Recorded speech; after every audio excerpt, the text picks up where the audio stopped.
Je vous propose maintenant de partir au Québec, à Montréal, où nous attend Simon Boudreau. Bonsoir Simon Boudreau.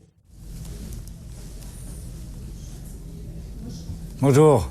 Alors vous êtes auteur, metteur en scène, comédien, un passionné de théâtre, on peut le dire, et vous avez imaginé d'écrire une fausse pièce de Shakespeare, ce que vous avez appelé un délire shakespearien, une façon en fait originale de rendre hommage à Shakespeare.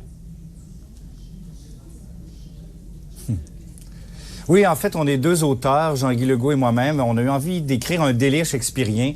On s'est inspiré de tous les grands thèmes de Shakespeare, les grands personnages, en prenant leur personnalité. Donc, on y va de Iago à Goneril, à Caliban. Et on a voulu écrire nous-mêmes notre propre pièce, une forme d'hommage en tant que dramaturge, donc d'écrire à la manière de Shakespeare, tout en s'amusant un peu avec lui, des fois peut-être en le parodiant un peu, parce que de la tragédie à la comédie, il n'y a qu'un pas. Donc, on a fait ce qu'on appelle un délire shakespearien. On a pris les grandes scènes type de Shakespeare. On parle des scènes de balcon, les scènes de fossoyeurs. C'est quand même une matière très riche qui est Shakespeare. On est des amoureux de Shakespeare.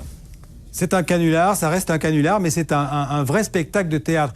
Et le vrai canular, en fait, c'est que vous avez fait croire à la découverte d'un manuscrit original de Shakespeare. Racontez-nous cette histoire. Oui. Oui, ben en fait, on a eu envie, comme justement, de rendre hommage à Shakespeare en utilisant aussi le mythe de Shakespeare. Parce qu'il y a eu plein d'hypothèses sur Shakespeare, comme quoi ça aurait été un regroupement d'auteurs, comme quoi ça aurait été un autre auteur, Ben Jonson, qui aurait écrit sous un faux nom, ou que ça aurait été même une femme. Fait que nous, on a eu envie de faire sortir un faux texte, et on a raconté que j'aurais découvert en 2013 un texte en écrivant qu'on m'aurait donné, que ce texte-là aurait survécu grâce à le naufrage de l'Empress of Ireland, ce qui est vrai, qui est arrivé au Québec. Et donc, le texte a été retrouvé. Moi, j'étais tombé dessus et on l'aurait envoyé à Oxford pour qu'il soit authentifié par Anne Hathaway, qui est en réalité le nom de la femme de Shakespeare. Et il y avait aussi une conférence que j'aurais donnée avec Hugh Evans, qui est en fait le nom d'un personnage dans Les Joyeuses Commères de Windsor. Donc, on s'est amusé avec le mythe autour de Shakespeare pour parler de ce spectacle-là qu'on va créer à Québec en septembre et à Montréal à la Place des Arts en novembre-décembre. Donc, c'était une façon de rendre hommage aussi au mythe shakespearien, car le personnage lui-même est fascinant et tout ce qui entoure autour de lui. Il y a plein de superstitions autour de Shakespeare. Tu sais, on a juste à penser à Macbeth. Hein? Chaque fois que c'est joué, il y aurait eu mort d'homme. Et donc, il faut jamais dire le nom Macbeth quand on monte la pièce Macbeth. Donc, toutes ces superstitions-là sont très inspirantes comme dramaturge.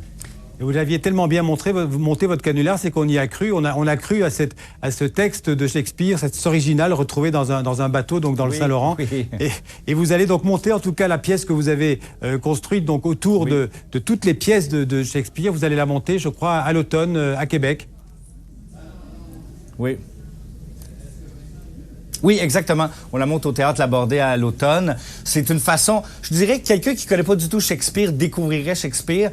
Les gens qui connaissent verraient plein de clins d'œil de Shakespeare.